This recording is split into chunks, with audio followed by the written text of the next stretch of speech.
In 1993, a pre-rendered point-and-click puzzle game called Myst made its way onto my family's PC and redefined my entire childhood conception of what a game could be. Of course, I was too young to do much more than just walk back and forth in the starting area, but there was an aura of secrets and of wonder that really made a lasting impression on me. It was like we'd catapulted into this strange and exciting future basically overnight. And for the first time, the bulging glass screen on that boxy old CRT monitor really felt like a real window to somewhere else, into a dream or something.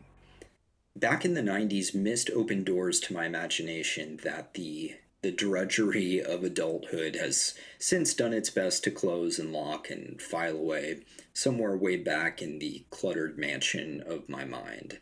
But in April 2025, a game called Blueprints gently turned the lights back on in those long unused rooms and reopened shuttered hallways that sprawl backwards in my memory, not just to that long lost time and place, but to a forgotten feeling.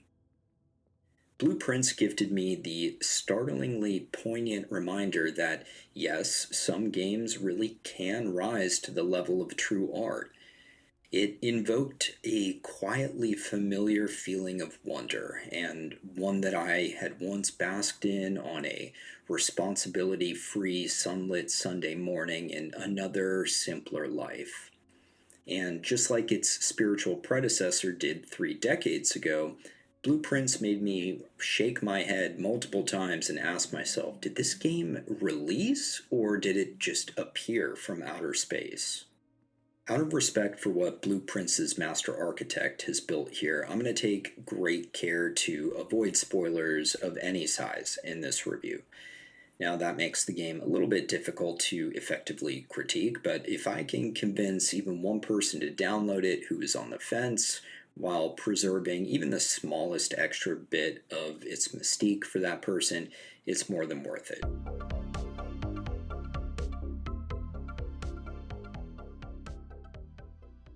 In Blueprints' core gameplay, we're immediately confronted with the game's central gambit that's really destined to be divisive for players. The game blends the very classic and time honored footsteps of a first person puzzler with the more modern and arguably oversaturated structure of a roguelike. Which genre you believe to be Blueprints' main one will inevitably function as a bit of a Rorschach test. Many puzzle purists are going to find its heavy incorporation of randomization and repetition to be sacrilegious at best or infuriating at worst. On the other hand, roguelike aficionados might find each individual run to be lacking sufficient meat on the bone, particularly if they ignore or overlook the larger meta puzzles that you're meant to engage with in favor of the more immediate gameplay. I found Blueprints to be pretty much a true 50-50 split. The game's architecture is very clearly based on well established roguelike principles, the finer details of which I either can't or won't discuss for spoiler reasons. But the game's heart and its primary challenge is going to be found in its countless hours of puzzles, both large and small. In Blueprints, you're the heir to an estate that has a very odd quirk. The rooms never seem to be in the same place each morning, and you have the unique ability to draft their position in the floor plan from a set of 3 options each time that you cross a doorway. In doing so, you'll make your way through all 45 of the mansion's chambers in search of the elusive 46th, where your inheritance is waiting if you can reach it. The house and the game itself unfurl themselves with a slow elegance, like a leisurely southern drawl. You will not understand how deep Blueprints' rabbit hole goes after your first 10, 15, 30 hours playing it. The game took 8 years to complete, and it's downright astonishing in its depth and the complexity of its content, even long after you make the credits roll for the first time. The game's core mechanic is the aforementioned methodical maze-like placement of rooms, which each have 1 to 4 doors, and that allows you to draft a path through the estate in search of the elusive Room 46. Each room features different ways of interacting with the house, along with various clues, activities, and resources to collect that are going to help you in your task. The twist is that you only have a fixed amount of steps that you can take each day before you're so tired that you have to call it quits and come back tomorrow. With all the rooms having reset, that means that you will have to draft them once more and start your run over. This is Blueprints' roguelike gambit in a nutshell. While you explore the estate's mysteries, you'll encounter tangles of puzzles that come in small, medium, and large varieties. Some puzzles are of the short term, self contained, solve it now variety, while others may take a handful of runs to see their solution. Then there are the large mysteries, which are part of a huge tapestry of interconnected clue finding that stretches like a meta narrative over dozens of hours of playtime. The intricacy in which all of these puzzles, rooms, mechanics, and systems interconnect is nothing short of a game design marvel. Blueprints rewards you slowly with breadcrumbs until one day you stumble upon the whole loaf. That said, we might as well not dance around it. There are some elements of the game's design that introduce some intrinsic tension. Its roguelike aspects naturally place you in that mindset of immediate gratification, that slot machine like loop expectation, but the game's puzzle core prefers to drip feed you at a pace that is much slower than those roguelike outward trappings would instinctively suggest. I think this could lead players, particularly in their first 10 hours or so, to feel a little bit confused as if they're progressing at the so called right pace, as if there is one. And it's true that Blueprints' roguelike skeleton is indeed occasionally at odds with the game's puzzle soul, but most of the time this ambitious genre mashup succeeds as a pretty unique mechanical scaffolding to engage with its mysteries.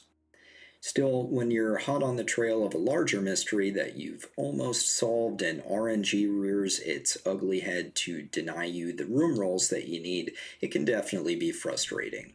Especially because, much like a real detective would, you tend to pick up and pull on one investigative thread at a time, meaning that you might not have much progress on other puzzles just queued up to work on if you get RNG blocked from accessing your main task.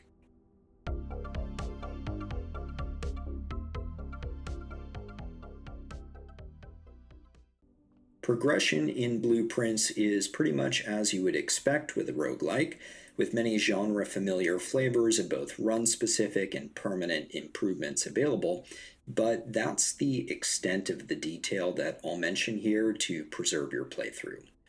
Suffice to say that game progression brings benefits like convenience, enhanced power, and more control over your environment as you complete more and more runs and return to the entrance hall each morning.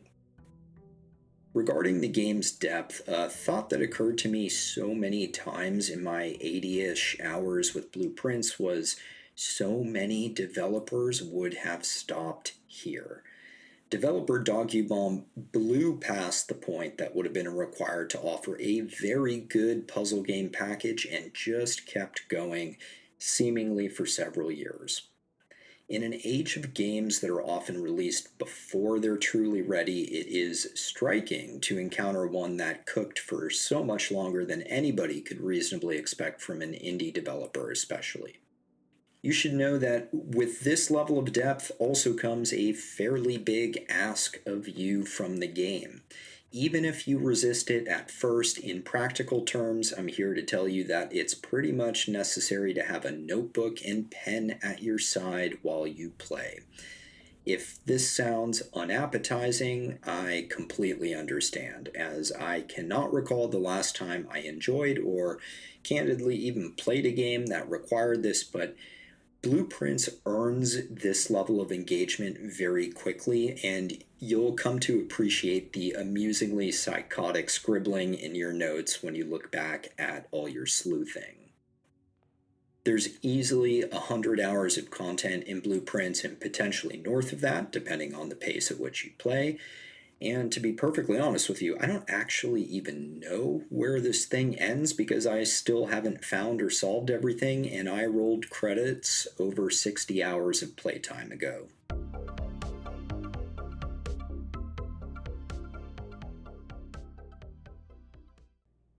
Blueprints' art style is colorful and distinctive and occasionally even beautiful, but more importantly, it offers solid visual clarity to easily spot and remember clues and important visual markers. It runs at a solid 60 FPS the vast majority of the time, although during runs where I built up all of the floor plan space, I did encounter some frame chugging on Series X deep into the far end of the house. The menus and UI are serviceable and don't get in the way, but there are some odd quality of life gripes that you'll likely have if you stick around for the long haul. There are some other presentational nitpicks along these lines that are fairly minor, but just know that over the course of 100 hours, they could potentially blossom into medium sized annoyances depending on your tolerance level for such things.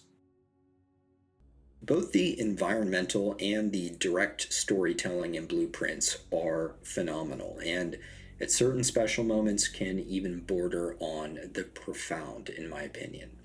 I'm personally not one to care much about story in the games that I play, as I'm more of a pure mechanics guy, but my exception is when it's done so well that you can't help but sit up and take notice and be interested, and Blueprints is definitely one of those rare games that really made me do that.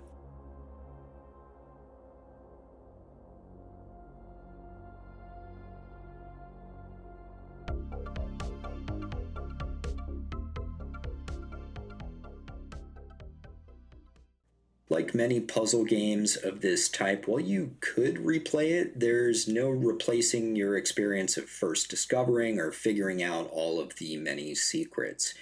You can't memory wipe yourself, so while replayability may not be Blueprint's strong suit, initial playability most definitely is, with far more content and bang for your buck than in most games of this nature.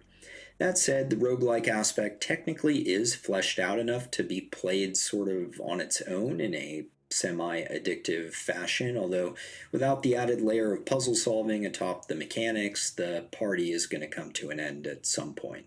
Blueprints does come with some pretty difficult achievements, some of which do require a fresh save slot, so a completionist could theoretically squeeze out some pretty good additional time with the game if they're so inclined.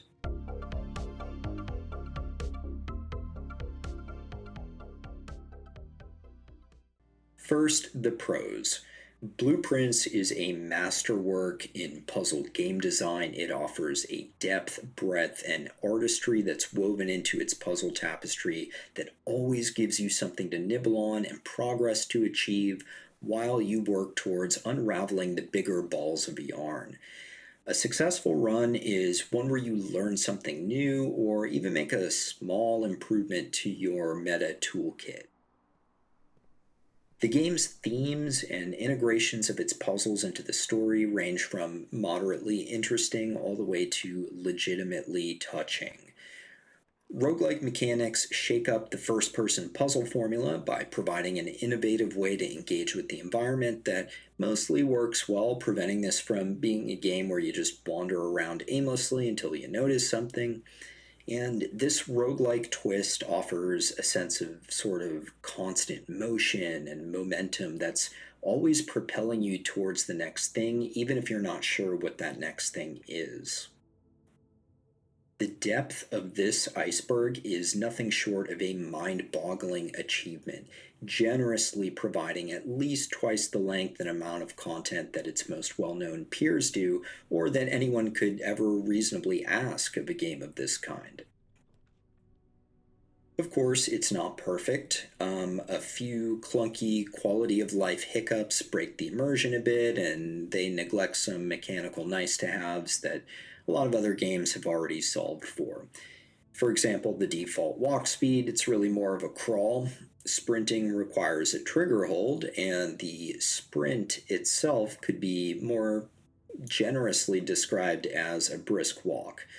Also, certain items that you interact with in the mansion reset each day, and they require repeating a 10 to 20-second sequence each time. It's just unnecessary and it adds a lot of dry repetition. This might be something that they'll patch, we'll have to see. But really, all these things are all fairly small. But Blueprints' most notable blemish stems from the element of randomness that a roguelike necessarily introduces. Even as someone who loved this game, I can admit that the RNG occasionally collides with Blueprints' puzzle DNA in a fairly unpleasant way, and I can easily see many players having a tough time with this. In these moments where randomness stifles your access to the puzzle pieces you want to work on, the immersive veil is sadly pierced a bit, and it's in these moments only that Blueprints' flow state grinds to a halt, and at worst can even make the moment to moment experience feel a little boring. I'd estimate that about one or two of every 10 runs will experience some degree of this unfortunate friction, and it's up to you if you think that that's just too often to stomach. In summary, if you're conceptually on board with the puzzle roguelike fusion idea and you're loving everything else about the game, those eye roll moments of RNG smackdowns are ultimately forgivable. But if you're a puzzle purist who isn't used to managing game probabilities and understanding that yes, you will occasionally roll snake eyes, you may encounter more friction than you're willing to endure here.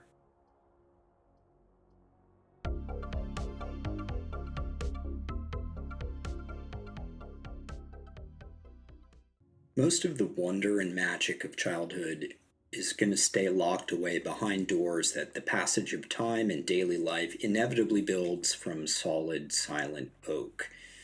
But Blueprints reminds us that once in a great while, one of those doorknobs will surprisingly twist and give way, and you'll be invited to spend some time lingering thoughtfully in the rooms of your past. In a modern gaming landscape that's saturated with experiences that exist primarily to be merely consumed, Blueprints offers the opposite, an experience where the unwrapping itself is the gift. A game that offers you the glow of realization that sometimes there really are colorful and mysterious and special experiences to still be had in this medium that we love, and that while there's no going back to the sunlit Sunday mornings of your past, there's still time to experience those old feelings anew, and there's still creators and artists crafting those experiences for us to enjoy. Am I being sentimental in a review of a video game? You bet I am, because look, whenever a balm to jaded cynicism appears, whether it appears on Game Pass or anywhere else in life, remember that it's always worth giving that door a push to see if it opens. Scoring a game like this is difficult because of its uniqueness and also the likelihood that no two people are going to react to it in quite the same way. People who are avid fans of both the puzzle and roguelike genres equally could absolutely tack a couple extra points onto my score, while folks who enjoy one but not the other could just as reasonably knock a few off. But for me, my final verdict for Blueprints is a score of 93 out of 100, along with the first Diamond badge awarded by the Xbox Hidden Gems channel. And honestly, I cannot think of a more worthy recipient than Blueprints. For more indie hidden gems and Xbox game reviews, please subscribe to the channel and click the like button before you bounce on your way. This channel's brand new and it would help me out a ton. Until next time, thank you very much for watching.